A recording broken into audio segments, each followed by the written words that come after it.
वचनं मधुरं चरितं मधुरं वसनं मधुरं वलितं मधुरं चलितं मधुरं भ्रमितं मधुरं मधुराधिपतेरखिलं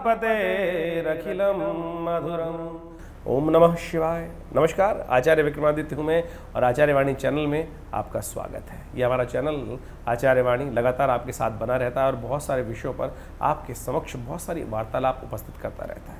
आज का विषय हमारा जो है वो मिथुन राशि वालों के लिए है और मिथुन राशि वालों के लिए राहु का प्रभाव जो आने वाले समय में विशेष तौर पर बदलने वाला है वो क्या कुछ करने वाला है आपके साथ। देखिए मिथुन राशि वालों, आपकी राशि के अनुसार से आज हम राहु को लेकर उपस्थित हुए हैं। वैसे तो मिथुन राशि वालों को एक बात समझ लेनी चाहिए कि उनकी राशि के अनुसार से इस वक्त जो ग्रहों का प्रभाव चल रहा है वो बड़ा राहु के दृष्टिकोण से तो बहुत अच्छा चल रहा है। राहु आपके जिस प्रकार से चल रहे थे कई प्रकार से फलित देने के योग बना रहे थे, लेकिन राहु और बृहस्पति का सबसे गुरु चांडाल योग बना है, ये मुख्य समस्या का कारण बन गया होगा। इसने कई प्रकार से आपके जीवन में जो राहु का सुख का योग था, जो करीब करीब बनने का आरंभ हुआ था, राहु सबसे बढ़िया शुद्ध सबसे बढ़िया माने जाते हैं तृतीय भाव में और साथ साथ एकादशवें भाव में। इन दोनों भावों में राहु का सबसे सुंदर प्रभाव ज्योतिष के दृष्टिकोण से देखा जाता है कि वैसे तो समस्त और सब प्रभावों में राहु हमेशा नुकसान ही देने के योग बनाते हैं। 12/4/2022 को राहु गोचर के दृष्टिकोण चलते चलते यहाँ आ गए थे, मेष राशि में दृष्टिकोण होकर आपके एकादशवें भाव में स्थित हो गए थे और उसके बाद से वहाँ चलते रहे। 18 महीने का करीब 17.5 महीने का करीब का समय रहा। 30 तारीख को राहु बदल जाएंगे। इसके बाद राहु आपके विशेष तौर पर दशम भाव में जाने के योग बनाएंगे और दशम भाव में जाकर भी राहु आपके लिए अच्छे योग बना सकते हैं, लेकिन उसके सूत्र को यदि आप समझ जाएं, एक बात का ध्यान रखिएगा, परिवर्तन आपके लिए बहुत महत्वपूर्ण रहेगा राहु का परिवर्तन। लेकिन इस राहु के शुभ प्रभाव को भी बृहस्पति ने वहां आकर गुरु चांडल, वैसे तो एकादशवें गोचर में एकादशवें भाव में भी बृहस्पति खराब नहीं होता है, लेकिन वहां राहु के साथ बृहस्पति का योग हो जाने के कारण से कई प्रकार की समस्याएं उत्पन्न करने के योग बन गए। जैसे बच्चों के संबंध में विशेष तौर पर खराबी उत्पन्न कर दी, स्वास्थ्य के संबंध में, विचार के संबंध में, बुद्धि के संबंध में राहु और जो प्रभाव बृहस्पति का और जो बुध केतु का संबंध बना, उसके कारण से संतान में, बुद्धि में, व्यापार में ये कई प्रकार की समस्याओं उत्पन्न करने के योग बन गए, तो उसके कारण से बने। ऐसे में कुछ उपाय हैं। देखिए अब ये परिवर्तन की स्थिति जा रही है। राहु बदलकर आपके एकादशवें भाव से दशम भाव में जाने के योग बना रहे हैं आपकी राशि के अनुसार से।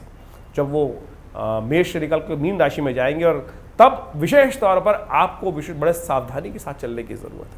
लेकिन इस वक्त जब तक वो राहु वहां से नहीं जा रहे, कैसे आप अपने ग्रहों को ठीक कर सकते हैं और इन बृहस्पति और राहु की युति जो है उसके दुष्प्रभावों को दूर कर सकते हैं, क्योंकि बृहस्पति महाराज इस वक्त जो है वो वक्र हो गए हैं और वक्री होकर बृहस्पति राहु के साथ बनकर वो स्थिति को और गुरु चांडाल योग को और खराब करने के योग बनाए। 4 सितंबर से बृहस्पति वहाँ वक्री हुए और 31 दिसंबर तक यहाँ वक्री चलने हैं इस भाव में।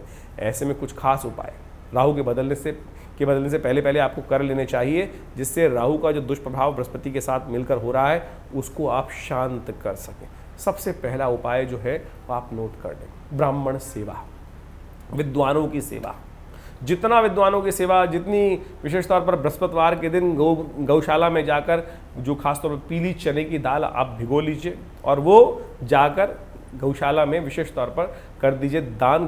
गाय को अपने हाथ से खिला दीजिए। चने की दाल आपको मिल जाएगी, चने की दाल रात को भिगोई, सुबह जब फूल जाए तो उसको खास तौर पर ले जाकर अपनी सामर्थ्य के अनुसार, अपनी इच्छा के अनुसार, अपनी शक्ति के अनुसार से गौशाला में अवश्य डालने का प्रयास करें। नहीं तो राहु महाराज ये बृहस्पति के साथ युति बना रहे हैं, वो लाभ की स्थिति होते होते कहीं ना कहीं व्यवधान उत्पन्न कर देंगे और बनते बनते खेल बिगड़ जाएंगे। नैसर्गिक दृष्टिकोण से राहु सबसे ज़्यादा ताकतवर ग्रह माना जाता है और जिसके साथ भी आ जाता है वहाँ अपनी युति के कारण से समस्त समस्याओं को उत्पन्न करने के योग दे देता है।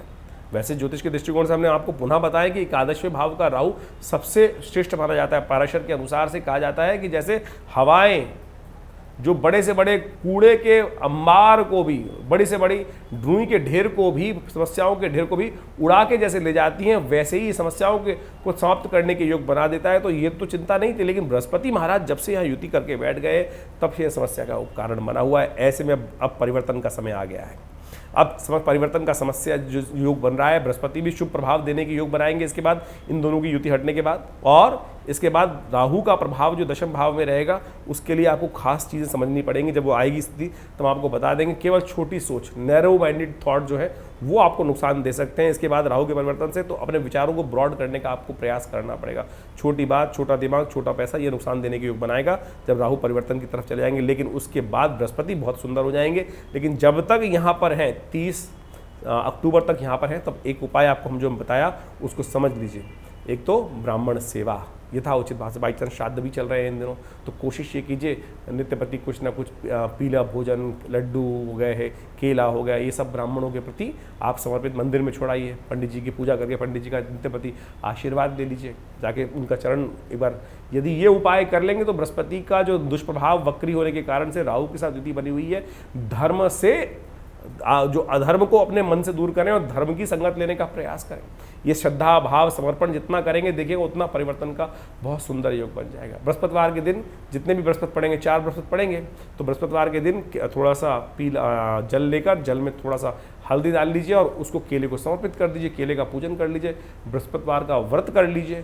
ये कुछ उपाय हैं जो अभी समय है, आप इनके दुष्प्रभाव को दूर करने के लिए सुंदर तरीके से ये उपाय कर सकते हैं। और इसके द्वारा देखिएगा आपकी बुद्धि में परिवर्तन, संतान के लिए जो कष्ट होने के योग चल रहे हैं उसमें परिवर्तन का योग बन जाएगा। लाभ की स्थिति बहुत सुंदर हो जाएगी। जिन जगहों से आपको नहीं पूर्ण लाभ मिल पा रहा है, कष्ट के दिक्कत चल रहे हैं, तो ये छोटे छोटे दैविक उपाय हैं, इनको कर आप बड़ी सुंदर तरीके से कष्ट को दूर करने का योग बना सकते हैं। तो ये हमने जो आपके सामने बात रखी है, इसको अवश्य करने का प्रयास करें। एक उपाय और कर सकते हैं, जो उपाय बहुत कल्याणकारी रहेगा, आप अवश्य करने का प्रयास कीजिए। शाम के समय 4 पूजा वाले नारियल लेकर चलते पानी में प्रवाहित कर दिया कीजिए।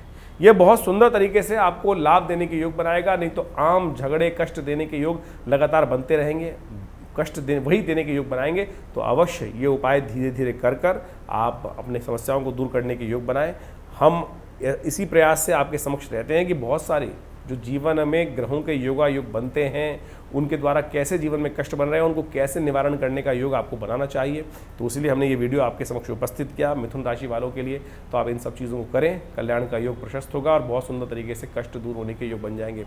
इसके अलावा भी कोई मन में प्रश्न चल रहा हो, चिंता ना करें, ये कार्यक्रम आपका अपना कार्यक्रम है। दिल्ली में हमारा विवेकानंद योगाश्रम बहुत सुंदर तरीके से स्थित है। वहाँ पर नित्य प्रति बहुत सारे अनुष्ठान इत्यादि कार्य चलते रहते हैं। आप भी हर रविवार को यज्ञ में सम्मिलित होने के लिए इस कार्यक्रम में भाग लेकर आनंद से जुड़ सकते हैं। रविवार को सुबह 8 बजे से लेकर करीब करीब 10 साढ़े 10 तक कार्यक्रम चलता है। विशाल भंडारा होता है और माँ भगवती का बहुत सुंदर दिव्य शिव विग्रह वहाँ उपस्थित है, जो मुल्तान से 1947 में हमारे आश्रम में पधारा।